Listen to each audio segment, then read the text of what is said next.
third reading, our second reading, is taken from Evangelii Gaudium, the Joy of the Gospel, by Pope Francis.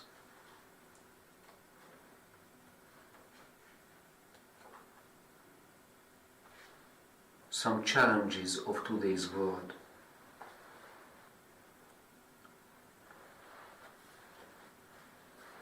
Today's economic mechanisms promote inordinate consumption, yet it is evident that unbridled consumerism combined with inequality proves doubly damaging to social fabric. Inequality never will be able to resolve. Inequality eventually engenders a violence which recourse to arms never will be. Which recourse to arms cannot and never will be able to resolve. This serves only to offer false hopes to those clamoring for heightened security, even though nowadays we know that weapons and violence, rather than providing solutions, create new and more serious conflicts. Some simply content themselves with blaming the poor and the poorer countries themselves for their troubles, indulging in an unwarranted generalizations. They claim that the solution is an education that would tranquilize them, making them tame and harmless. All this becomes even more exasperating for the marginalized in the light of the widespread and deeply rooted corruption found in many countries, in their governments, businesses and institutions, whatever the political ideology of their leaders. Some structural challenges. We also evangelize when we attempt to confront the various challenges which can arise. On occasion, these may take the form of veritable attacks on religious freedom or new persecutions directed against Christians.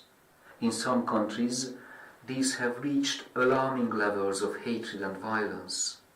In many places, the problem is more that of widespread indifference and relativism, linked to disillusionment and the crisis of ideologies which has come about as a reaction to anything which might appear totalitarian.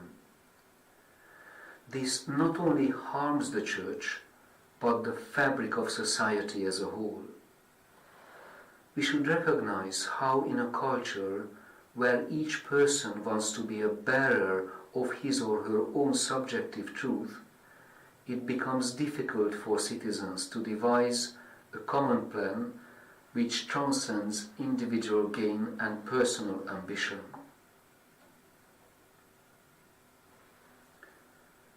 In the prevailing culture, priority is given to the outward, the immediate, the visible, the quick, the superficial and the provisional.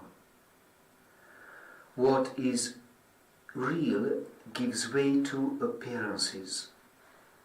In many countries, globalization has meant a hastened deterioration of their own cultural roots and the invasion of ways of thinking and acting proper to other cultures which are economically advanced but ethically debilitated.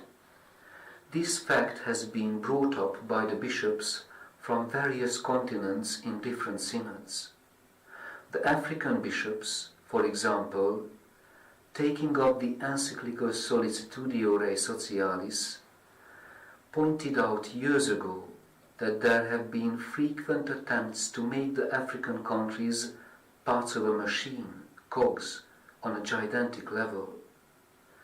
This is often true also in the field of social communications, which, being run by centers mostly in the Northern Hemisphere, do not always give due consideration to the priorities and problems of such countries or respect their cultural makeup.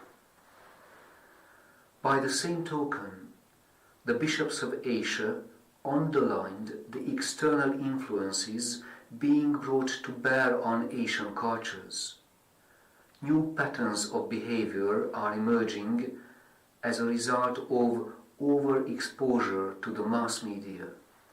As a result, the negative aspects of the media and entertainment industries are threatening traditional values, and in particular the sacredness of marriage and the ability of and the stability of the family.